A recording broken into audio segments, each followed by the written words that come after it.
WVUA's Chelsea Barton sat down with his mother to reflect on Cody's life. While many mothers had the luxury of spending Mother's Day alongside their children, Jamie Webb laid one of hers to rest, making this a Mother's Day she will never forget. Over 1,000 people filled the pews, vestibule, and even a portion of the parking lot at Fairhaven Baptist Church in Demopolis to pay their respects to Cody Webb. His mother, Jamie, says this is a perfect reflection of how many lives her son touched during his short time on earth. He was just such a blessing to the world, and we learned a lot from him, a lot about not giving up when we feel like we couldn't make it. He gave us hope.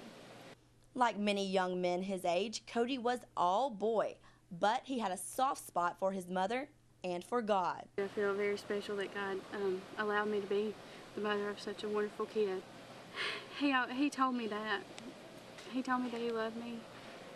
He always loved on me and was honest with me.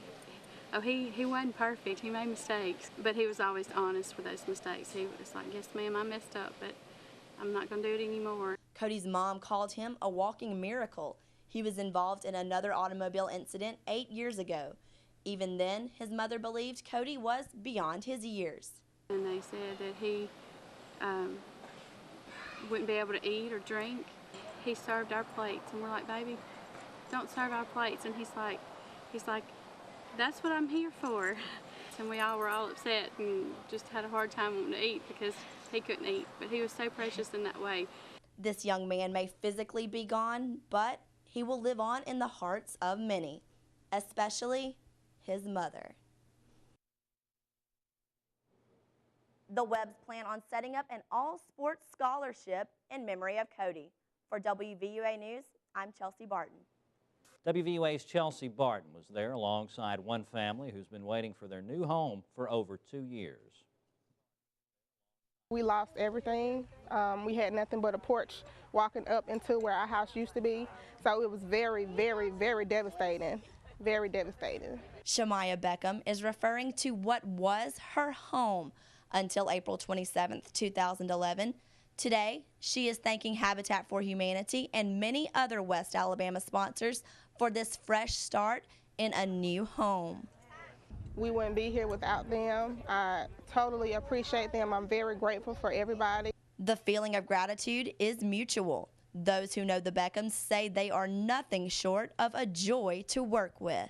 Working with the Beckhams was great. They, like Brandon said earlier, they are hard workers. They come out whenever they can, whether it be for 45 minutes or a full day, and they just give it all they got.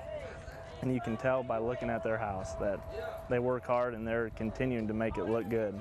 Today is a very special day for the entire Beckham family, but there are 3 little guys who are extra excited. My room is bigger than his room. I'm gonna have a pink wall, and I'm gonna have a princess hall cover and a princess pillow. I was excited because I had to go to school. Shamaya says she knows they will have many happy memories in their new home, starting with today. The Beckhams are glad to be home. In Alberta City, Chelsea Barton, WVUA News. Well, still to come on WVUA News at 10. Brad Paisley rocked out to a sold-out crowd last night here at the Tuscaloosa Amphitheater. I'm Chelsea Barton, and I'll tell you how the country music superstar made one fan's dream become a reality. It's all coming up on WVUA News at 10. WVUA's Chelsea Barton explains. Jeff Dennis, he had posted something about wanting to know if anybody had any connections to Brad Paisley because he had a girl that was Brad Paisley's biggest fan and she wanted to meet him when he came to Tuscaloosa. So not thinking anything of it, I just immediately took a screenshot of his post and I put it on Twitter and I just started tagging Brad Paisley like crazy. In not even minutes, Brad Paisley messaged me back and said that he would love to help out. And he did. Christy Coburn had the night of her life as she enjoyed VIP treatment at Brad Paisley's Tuscaloosa concert. I was like, are you kidding me? Then once I got up to him, I was like, And apparently Brad was already a fan of Christy's as well. It was like, oh yeah, I know you. I didn't say nothing, but I was thinking, how in the world do you know me out of all these people? The country superstar didn't only stun Christy and her family on stage. For him to make her dreams come true. He was very humble, he was very genuine. He took special time to talk to her about her likes, her interests. We saw how kind he was and how genuine he was, and he listened. He was interested in her and appreciated her. That just was wonderful to see, you know, someone connect with their fans that way. It's safe to say that everyone involved received a special blessing. I can't even imagine the way she felt whenever she did get to meet him. So when I got the pictures today, I got chills immediately. I was just so happy. It was just really a blessing for me. They made my dream come true. In Tuscaloosa, Chelsea Barton, WVUA News. WVUA's Chelsea Barton was there and caught up with a few of the football legends. Sylvester Croom has not only faced discrimination as a player, but as a coach as well. He's the Southeastern Conference's first African-American head coach, and he says he holds the venue for this reunion close to his heart. The sacrifices that the 4 young girls here made on that Sunday morning is, I can remember it as if it were yesterday. It's always been with me my entire life. Even the thick Alabama-Auburn rivalry was muted as the Trailblazers looked back on the adversity they faced and overcame. I think it would be disappointing to people to see these guys hugging each other and laughing because, I mean, they fought on the field. But I think that's the true significance of the players in the rivalry. They leave it there. The fans don't. And those talk show hosts occasionally don't either. The former players spent the evening reminiscing with each other and reflecting on the experiences that shaped them into the players and people they are today. The change is not bad.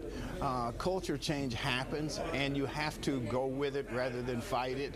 And I think we all would agree that what we went through has turned out for the best. If you just take the time to listen and walk in the other person's shoes and learn from them that you can live together, that you can work together, and it can actually improve your own life. Just by taking a little time to listen and communicate with somebody who may not be, quote, just like you. One thing's for sure, whether it's Roll Tide or War Eagle, these football greats are all united by the love of the game. In Birmingham, Chelsea Barton, WVUA News. It's a very big day for one very big guy in the Magic City. I'm Chelsea Barton, and I'll have that story coming up on WVUA News at 10. Happy birthday, dear Vulcan. Happy birthday. It was a fun-filled day full of food, music, and many other activities at the Vulcan Park and Museum. There really was something for everyone. The event was not only a birthday party, but a celebration to instill the city's heritage into younger generations. We want them to have more love for their city and getting to know more about history and culture, and we feel Vulcan is a great way to give them a head start on that, and of course having a great time, having fun. Primarily what we want is for them to come and enjoy the party. And it turns out the kids did learn a thing or two and had a great time. He is a statue and he is 109 years old. Vulcan looks like an old man. Happy birthday, Vulcan!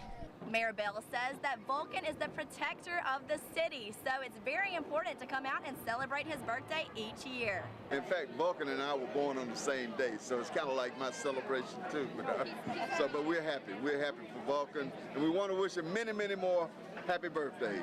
I was talking to one young lady who said that her mother used to come here, and her mother is now 86 years old. The first time she saw Vulcan was when she was 10. So it's a family event, it's memories to remember forever, and we're glad to be a part of it. Reporting in Birmingham, Chelsea Barton, WVUA News.